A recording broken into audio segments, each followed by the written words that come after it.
안녕하세요. 저는 30대 후반 남자입니다. 제 와이프는 어렸을 적부터 소꿉친구로 지내면서 집안끼리도 다 아는 사이였어요. 어머니들끼리도 사이가 좋으셨죠. 자주 왕래를 하다 보니 저도 남중남고를 다니면서도 제 아내와는 일주일에 5번은 꼭 만날 정도로 가까운 사이였습니다. 그래서인지 성인이 되고 자연스럽게 저희는 연애를 시작했고 25살에 결혼을 해서 지금 중학생 딸과 초등학생 아들이 있습니다. 연애를 할 때에는 몰랐는데 결혼 후에 꼭 자고 아침에 일어나면 아내는 늘 제 옆에 없었습니다. 화장대에 가서 엎드려 자고 있다거나 거실 소파에 누워서 자고 있는 걸 발견할 때가 많았어요.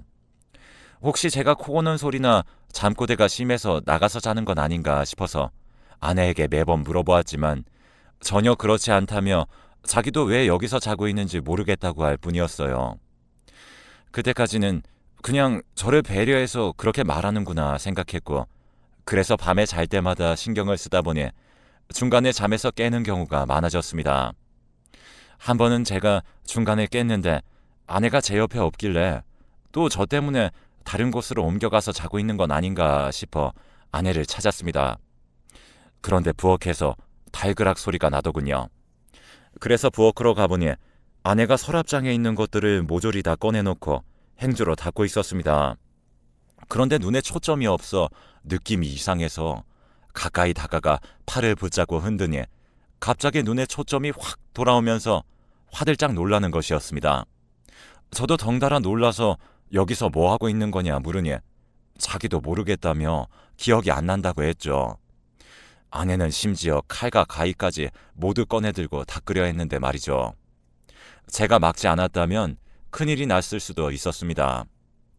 그 이후로도 아내는 몇 번이나 밤마다 사라졌고 어떤 때는 부엌에, 어떤 때는 화장실에서 샤워를 하기도 했습니다. 일주일에 2~3번씩 사라지던 아내는 이제는 밤마다 매일같이 사라져 늘 새벽에 잠에서 깨어 집안 곳곳을 아내를 찾아야 했어요. 갈수록 증세가 심해지자 도저히 안 될 것 같아 아내와 함께 연차를 쓰고 함께 치료를 받으러 병원으로 향했고 저희의 예상대로 목류병이 맞았습니다. 의사도 이렇게 무의식인 상태로 활동을 많이 하는 거라면 정말 위험한 상황이 생길 수도 있으니 옆에서 제가 잘 케어해줘야 한다고 신신당부를 하셨어요. 집에 있는 날카롭고 위험한 물건들을 모두 한 곳에 넣어 열쇠로 잠그고 집 밖으로 나가지 못하게 창문과 현관문도 걸어 잠궈야 했죠. 그리고 목류병은 스트레스와 불안함을 느끼지 않는 것이 가장 중요하다면서 주위에서 꼭 많이 도와주어야 한다고 했습니다. 하지만 저희 둘 다 회사를 다니고 있던 상황이라 어떻게 해볼 수 있는 방법이 별로 없었어요. 그래서 일단은 장모님이 저희 집에 와서 케어해 주시고 아내는 휴직을 하기로 결정했습니다. 장모님은 제가 다 설명을 하기도 전에 알겠다고 도와주시겠다고 하셨는데 알고 보니 어렸을 적에도 잠깐 이런 적이 있었다고 하더라고요. 초등학교도 들어가기 전이라 제 아내도 자신이 그런 적이 있었는지 몰랐습니다. 그때 한참 장모님과 장인어른 되시는 분이 사이도 좋지 않고 도박으로 빚만 잔뜩 만들어 놓고서는 되려 돈을 내놓으라며 집에 있는 물건들을 집어던지시며 굉장히 폭력적이었다고 했고 그때 제 아내가 너무 스트레스를 받았는지 목류병 증상을 보이고 장모님은 그걸 보고 제 아내를 위해서 이혼하셨다고 합니다. 처제가 너무 어린 나이라 이혼을 망설이고 계셨는데 밤마다 아내가 목류병 증세가 심해지는데 아버지란 사람이 그런 아내를 어딘가 버리고 와야 한다면서 장모님이 잠시 자리를 비우면 아내를 집 밖으로 내쫓거나 다른 동네까지 가서 아내를 버려두고 올 때도 있었다고 합니다. 그래서 결국에 이혼하시고 아내와 처제 그리고 장모님 셋이서 살기 시작했다고 합니다. 그리고 그 후에 아내가 제가 사는 곳으로 이사 오기 전에 지금의 장인어른과 재혼하신 것이었죠. 그래서 저는 지금까지 이런 속사정을 모를 수밖에 없었고 심지어는 처제도 그 당시에 너무 어려서 새아버지라는 사실을 다 크고 나서 알았다고 합니다. 그런데 이제 괜찮을 줄 알았던 아내가 다시 목류병 증세를 보이기 시작하니 장모님이 나선 거죠. 그러면서 한편으론 너무 죄송했습니다. 잘 살겠다고 결혼했는데 아내가 스트레스로 목류병 증상을 보이니 장모님에게 면목이 없었거든요. 아내가 평소에 회사에서 차장 때문에 엄청 짜증난다며 저에게 말했지만 저도 바빠서 이야기를 제대로 들어주지 못했거든요. 아내는 휴직을 한 후 장모님과 제가 아내를 나름대로 돌보다 보니 아내의 목류병 증상은 빠르게 호전이 되어갔고 그 후 아내는 다 나았다며 얼른 회사에 복직하겠다고 했습니다. 다 큰 어른이 이렇게 아기마냥 대해지는 게 부끄럽다며 얼른 자기 몫을 해내겠다고 씩씩하게 말했지만 저는 걱정이 한가득이었네요. 그치만 저와 장모님은 차마 막지는 못하고 힘들면 언제든지 그만두라고 말할 수밖에 없었고 저희는 아이를 가졌어요. 딸과 아들을 연년생으로 낳아 기르는 동안 아내는 회사도 육아도 멋지게 해냈지만 그건 저만의 생각이었어요. 아내는 그 사이에 회사에서 육아로 인해 빠지는 회식 자리와 할 말은 하는 성격으로 상사들의 미움을 단단히 사고 있었나 봐요. 그래서 제가 아이들을 돌봐주거나 장모님이 돌봐줄 때에는 종종 회식도 참석하려고 노력하고 업무에도 지장을 주지 않으려 안간힘을 썼지만 몇몇 상사들 눈에는 안 이꼽게 보였던 거죠. 자기들의 실수까지도 모두 커버하면서 조곤조곤 제 할 말을 다 해대니 상사들은 아내를 찍어 누르려 안달이었습니다. 어쩌다 회식에 가면 애 엄마가 회식에 오면 애는 누가 돌보냐부터 또 회식에 참석하지 않으면 이래서 애 엄마는 안 된다라는 등 그저 딴지 걸기 바빴죠. 처음에는 아내도 맞받아 쳤지만 끝도 없는 비아냥에 아내도 점점 지쳐 무응답으로 일관했지만 이런 이야기들을 저에게 하진 않았어요. 애 엄마라는 이유로 무시당한다는 걸 알면 제가 너무 미안해할까봐였겠죠. 그래서 아내는 누구에게 말하지 못한 채 혼자 속이 곪은 건지 이번엔 우울증에 걸렸습니다. 그것조차 저에게 말하지 않고 있다가 어느 순간부터 너무 무기력해지고 잠만 자는 모습을 보고 이상하다 느껴 제가 요즘 무슨 일 있냐고 몇 번을 물어보았지만 아내는 그런 일 없다며 얼버무릴 뿐이었어요. 주말이면 하루의 반을 잠을 자는 아내는 낮잠을 자다가 갑자기 방에서 나오더니 싱크대 안에 숨겨놓은 약봉지를 꺼내 들고 약을 먹었습니다. 거실에서 아이들과 TV를 보던 저는 화들짝 놀라서 아내에게 다가가니 아내는 또 초점 없이 멍하니 약을 먹고 식탁 앞에 서 있었어요. 아내가 먹은 약봉투에는 동네 신경정신과 이름이 적혀 있었죠. 바로 아내를 깨워 무슨 일인지 듣고 싶었지만 목류병 증상을 보일 때 함부로 건드리면 안 된다는 것을 알고 있었기 때문에 아내가 다시 잠에서 깨어날 때까지 기다려야 했습니다. 그리고 아내가 잠에서 깨어날 동안 아이들은 잠시 장모님 댁에 맡겨두고 아내가 일어나자마자 무슨 일인지 말해달라 했습니다. 그러자 아내가 사실 회사에서 몇몇 상사들이 너무 스트레스를 주기도 하고 자기가 엄마인데 아이들을 제대로 돌보지 못한 것 같아서 스스로 너무 한심하게 느껴졌을 뿐더러 그러다 보니 저절로 우울해지고 갈수록 무기력해지는 게 느껴져서 병원에서 일단은 약이라도 처방을 받아 먹고 있었다고 합니다. 이미 한 달 동안 약을 처방받아서 먹고 있다는 이야기에 죄책감에 휩싸였고 제가 조금만 더 신경 썼더라면 이러지 않았을 것 같았죠. 하지만 더 큰 문제는 우울증 약에 섞인 성분이 아내가 잠을 자도록 만들었고 이제 목류병 증세가 나타나니 큰일이었습니다. 저라도 휴직을 하고 집에 함께 있자고 하니 아내는 그것도 싫다고 하고 장모님께 부탁드리려고 하자니 장모님도 몸 여기저기 안 아프신 곳이 없으셔서 차마 도와달라고 말할 수가 없었어요. 아내도 엄마에게는 절대로 말하지 말라며 신신당부했고요.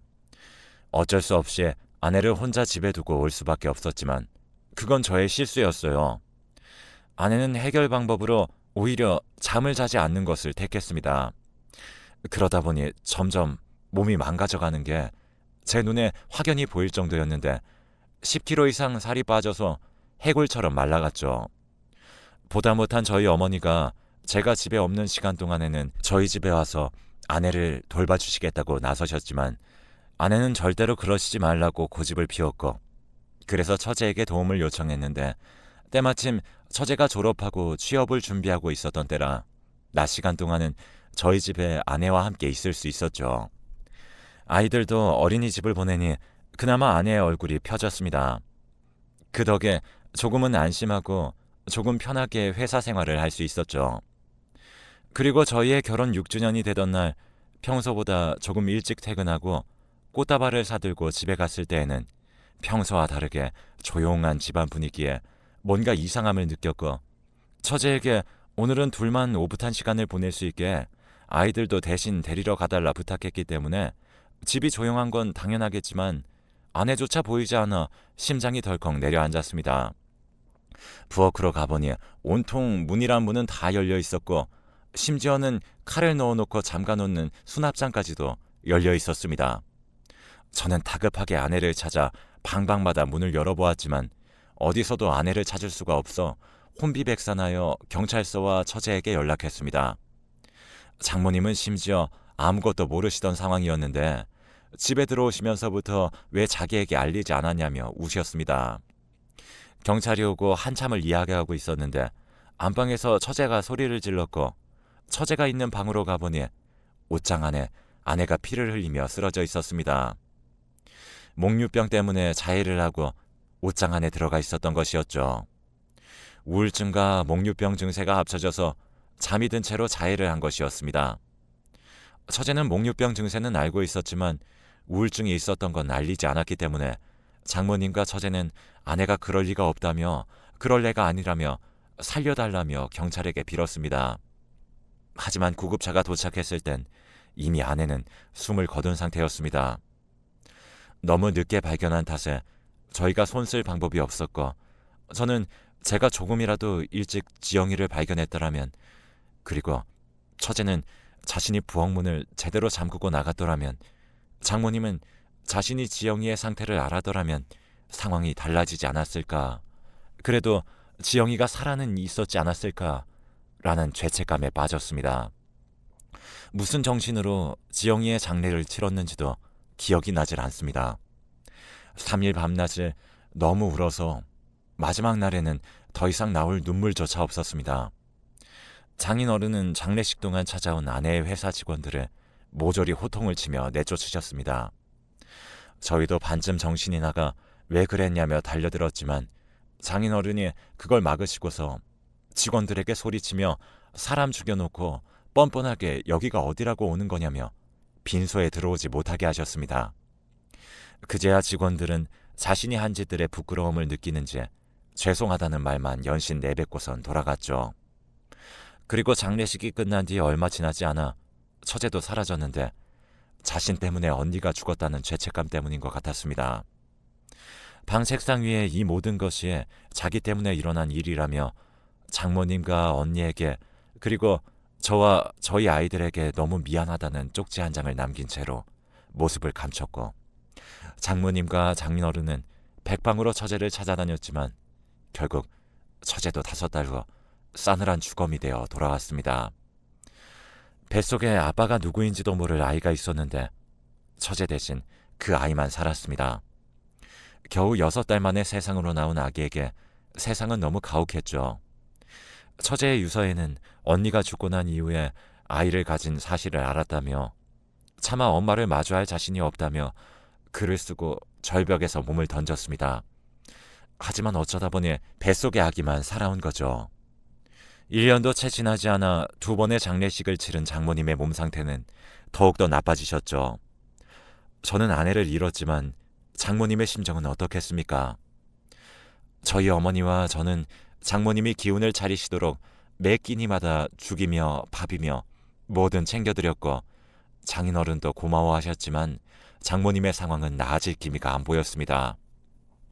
가끔씩 퇴근하고 장모님 댁에 들리면 장모님은 그 몸을 이끌고 아기를 돌보고 계셨습니다. 아직 호적에도 올리지 못한 채로 말이죠. 장모님은 다행히 손주들을 보고 조금은 기운을 차리셨습니다. 그리고 저에게 새 인생을 시작하라고 하셨어요. 아이들이 있으면 새로 여자를 만나고 시작하기 어려울 거라면서요.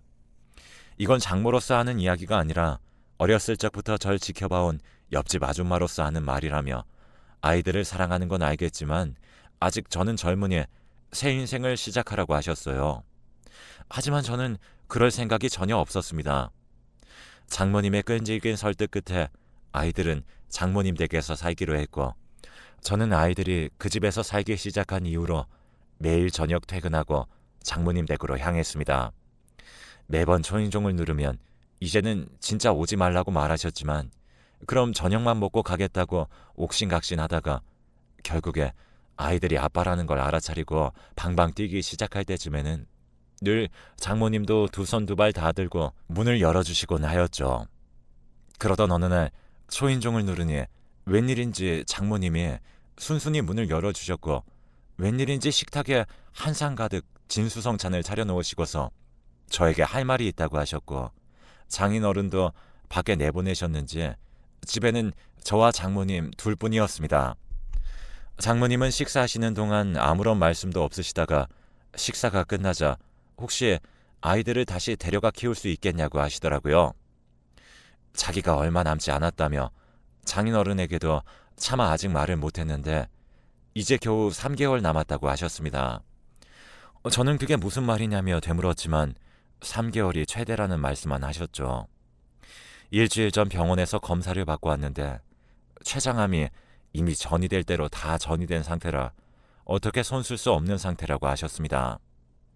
그런데 자기가 가고 나면 장인어른도 연세가 많으시니 아이들을 아무리 잘 돌본다고 해도 금방 돌아가셔서 고아 만드느니 제 아빠 밑에서 오래오래 사랑받고 자라는 게 맞지 않겠냐며 말씀하셨죠.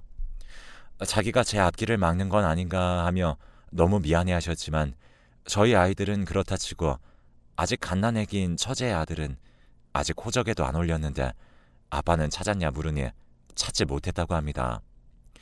장모님은 아기는 그냥 고아원에 맡겨야 할 것 같다고 했죠.